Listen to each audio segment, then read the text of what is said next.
How to connect gutter to flushing. Okay guys, andito ulit tayo sa site natin dito sa Kangkawa at meron tayong nakita ulit na extra na gutter na pwede nating gamitin para sa gutter fabrication natin.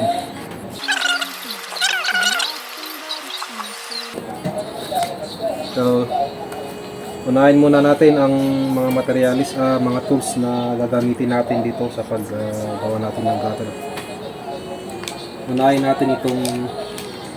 Unahin natin itong ignition snip. Ignition snip ang tawag dito, or gunting sayero. Ang ignition snip, meron tayong tatlong klase. Meron tayong right direction, meron tayong left direction, at meron din tayo yung straight direction. May iba't ibang gamit ito. Hindi lang sa direction hindi yung left direction, hindi ibig sabihin kaliwete. Yung right direction, hindi ibig sabihin na pangkanan lang. Ang ibig sabihin nito, itong right direction na ito, kung papunta sa kanan yung gupit mo, kung yung aalisin mo na material is yung nasa kanan, ito yung right-handed right direction. Ito, kung makikita nyo, may arrow indication siya na papuntang right. Ito naman sa left direction, yan, may indicator siya, left.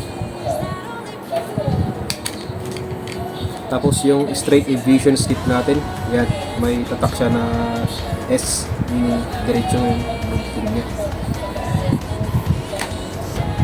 Meron tayong metros, siyempre hindi mawawala yung metros na yan. Meron tayong pangsukat, scale ang tawag dito.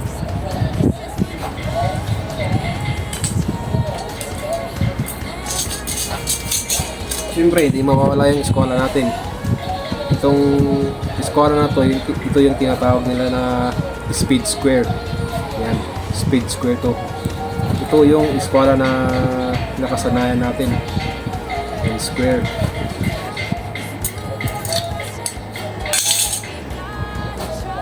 Yung pliers natin, kailangan natin to sa pangtutupi natin.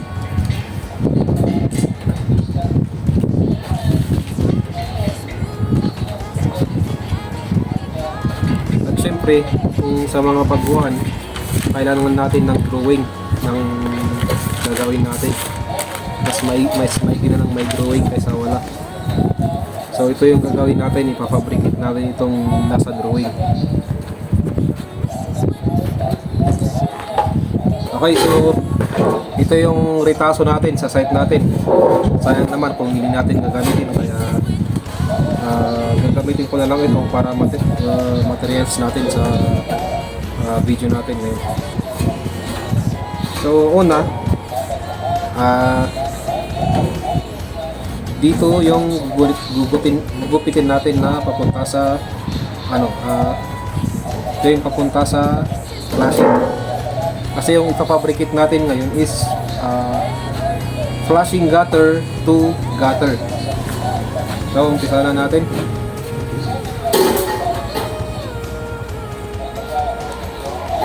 Ang first step na gagawin natin ay susukatin natin ito, yung width ng gutter natin.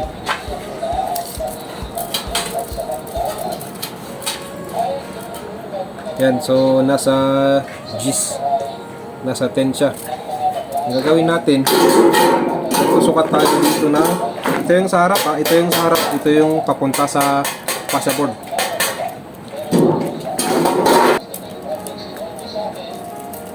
So from here sa gilid natin, ito yung bottom. Susukat tayo ng at least 5 inches. 5 inches dapat, at least 5 inches na first na sukat natin to. 5 inches. Yan. Tapos i-square natin to.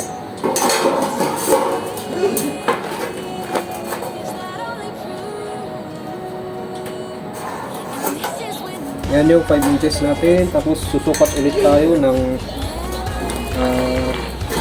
same sa sukat ng cutter natin, which is 10. So ito ang gamitin natin para mas madali. Scale natin. Yan, kung makikita nyo to, meron pa yung 1:100, 1:200, 1:500. Yung 1:100, ibig sabihin sa isang metros meron siyang 100 centimeter. Sa isang guhit na yan, sa isang ito na to, ibig sabihin 100 centimeter. Ayun, gis.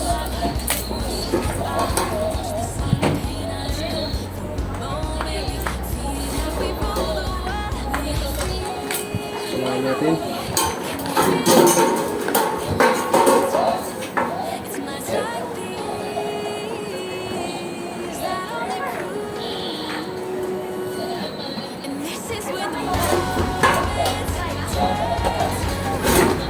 So, from dito, iskolahin natin, igawa natin dun. Ito yung front, ito yung front. Iskolahin natin sa front.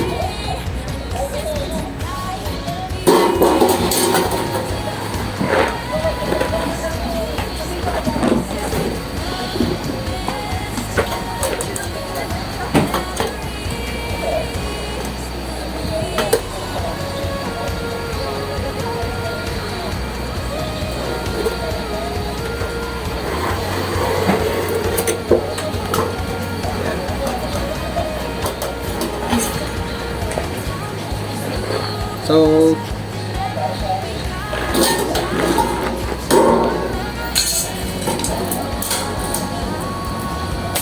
tapan natin ito. Dito yung magpo-fold. Tapan natin ng F. Tapos, i-recap natin. I-recap muna natin. Hanggang dito, dapat meron tayong minimum na 5 inches. Tapos itong distance nito, dapat parehas sa distance nito. Tapos yung itong sukat natin, i-square natin pababa. Yan. Tapos yung dito sa baba nito, yung kanto, dito natin gagamitin itong speed square natin. Gagawa tayo ng 45 degrees.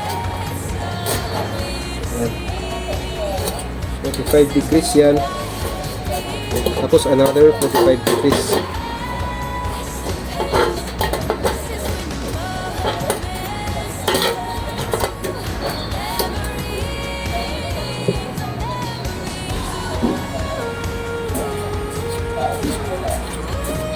Ayan.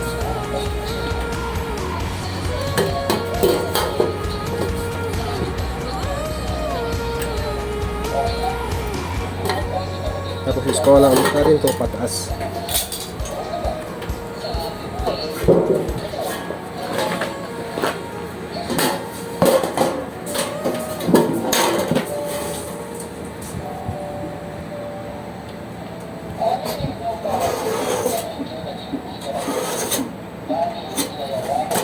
Yan. Tapos dito rin.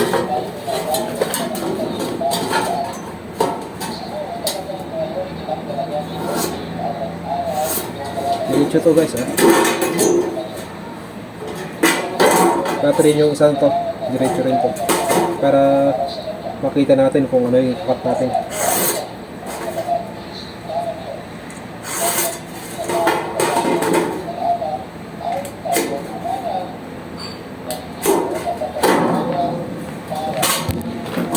So ito, di ba guys? Ang gagawin natin dito, yung banda dito dapat gagawa tayo dito ng line na kakabitan ng line rivets natin.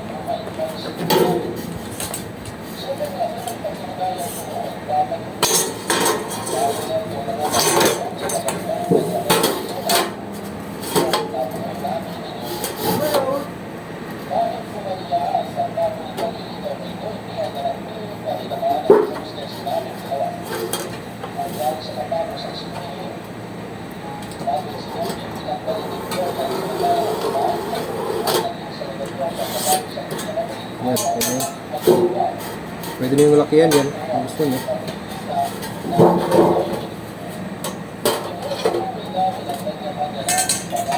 Tapos ito pa pala, kailangan natin itong iskot. Diretso yan.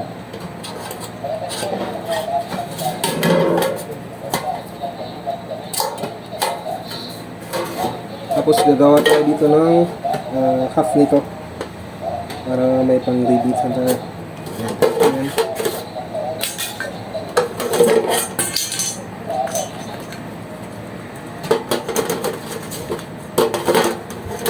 Hanggang dito.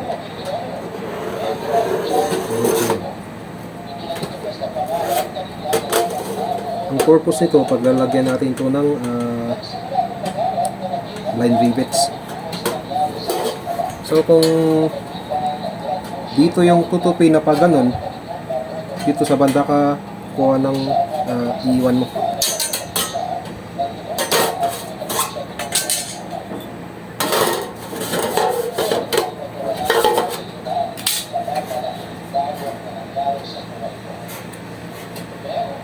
Knock natin, so ito yung alisin natin mo.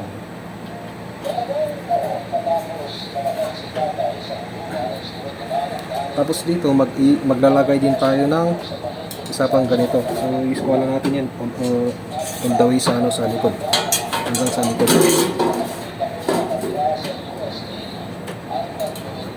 Ito. Pero dito maalis to.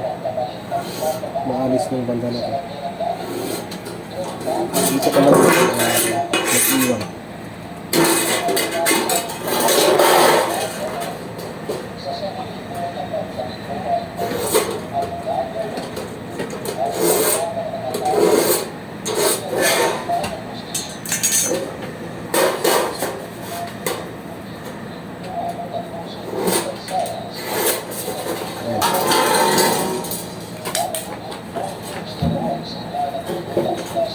So, i-recap ulit natin yung gugupitin natin. So, yan. Magla-line. Ito yung harapan ha. Magla-line tayo dito ng gagawan ng rivet. Paglalagyan ng dalawang rivets. Ila-line natin dito.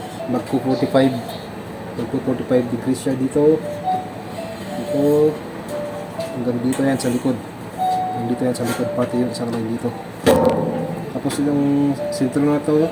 Yan. Hanggang likod din yan. So, i-cut na natin.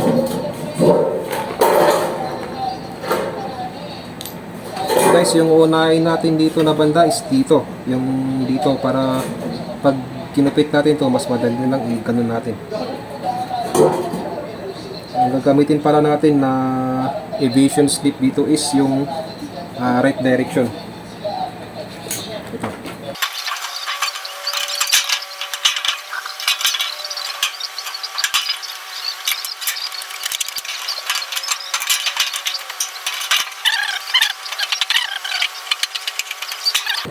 Tapos i-fold natin to para mas madali yung cut natin.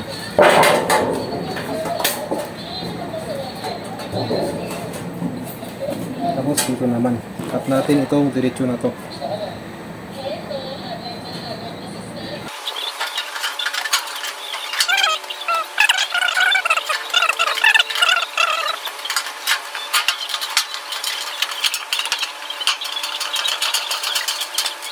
Hanggang dito. Dito. Ayan.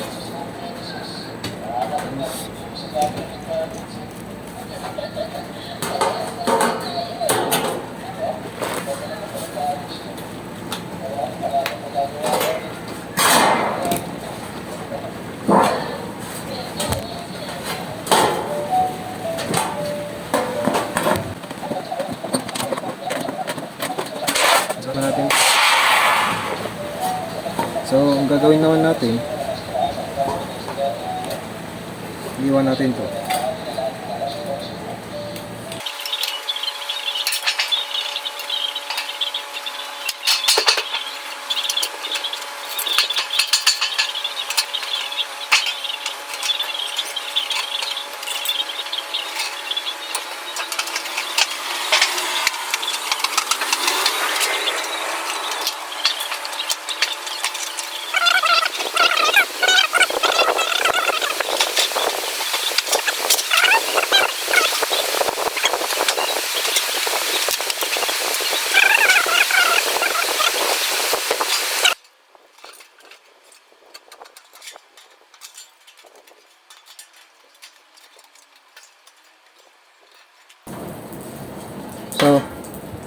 Kaya natin kailangan ang tatlong klase ng gunting kasi mahihirapan talaga tayo kung isang gunting lang. Lalo na sa side na ito. Hindi natin pwedeng siya ikat ng left direction na gunting. Kailangan natin ng right direction na gunting. Yan, right direction. Diba? Hindi siya sasagaban. Kaya napaka-importante itong ano na to.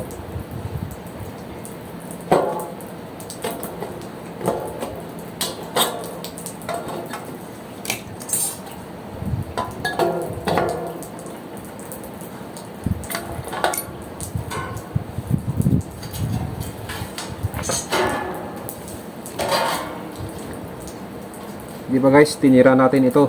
Itinira natin ito kasi ito yung ito yung paglalagyan ng blind rivets. So kakat natin to.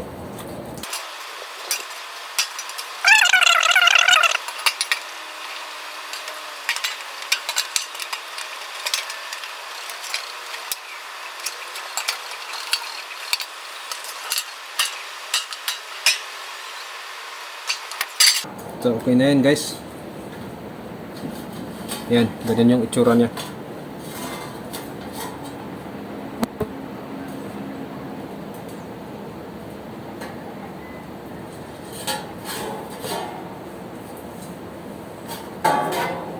Yan, magtutupi naman tayo. Pero syempre, bago tayo magtupi dito, i-cut muna natin itong nasa taas.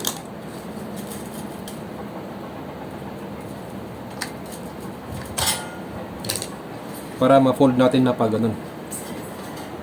Tutupin natin to.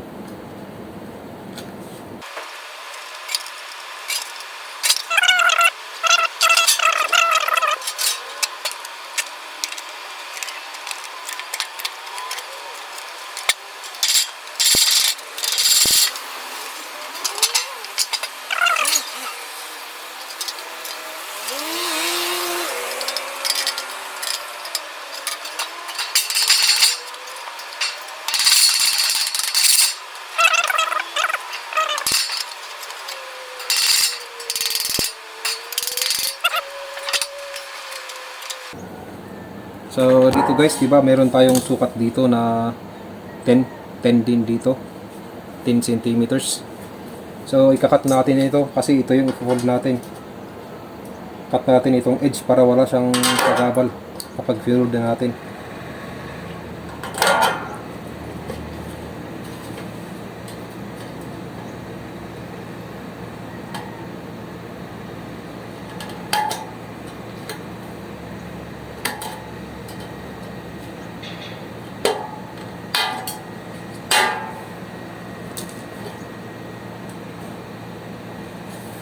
And so, naka-ready na tayong i-fold. I-fold natin to. Tignan natin kung tatama.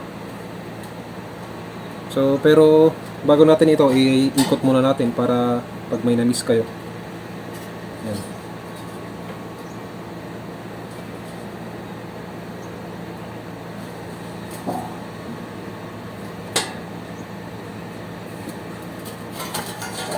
So, i-fold na natin ito.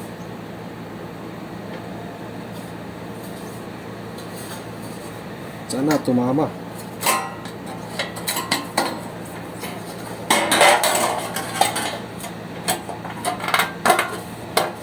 Yun. Yan. Oops, nakalimutan tayo. Ito dapat nasa taas to. Aakyat to. Huwag natin i-cut to kasi yun yung magkakabor ng butas natin.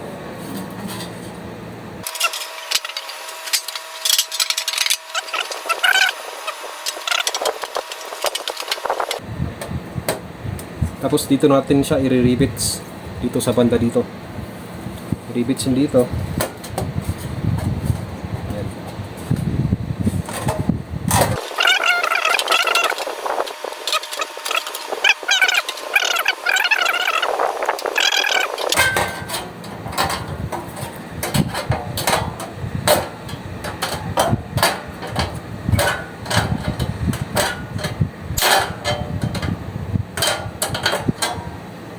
Pwede naman yung i-fold, pwede rin nyo rin i-cut. Pero sigurado nila yung straight yung pagkakakat nyo. Ang isang downside kasi ng pag ano natin, no, pag tutupi natin dito sa part na to, ito yung makikita niyo yung scratches galing ng plies. Ayun yung disadvantage ng pinaplies. So yung iba kinakat na lang nila dito. So yan guys, ang paglalagyan ng rivets dito sa side na to, dito sa loob nito, dito kasi meron siyang ano dito, pag-rivitsan, tapos dito sa banda dito. Yan. So ang nangyari, ito yung gutter natin, ito yung papuntang flashing. So, kaya sinasabi nilang flashing gutter to gutter. Okay.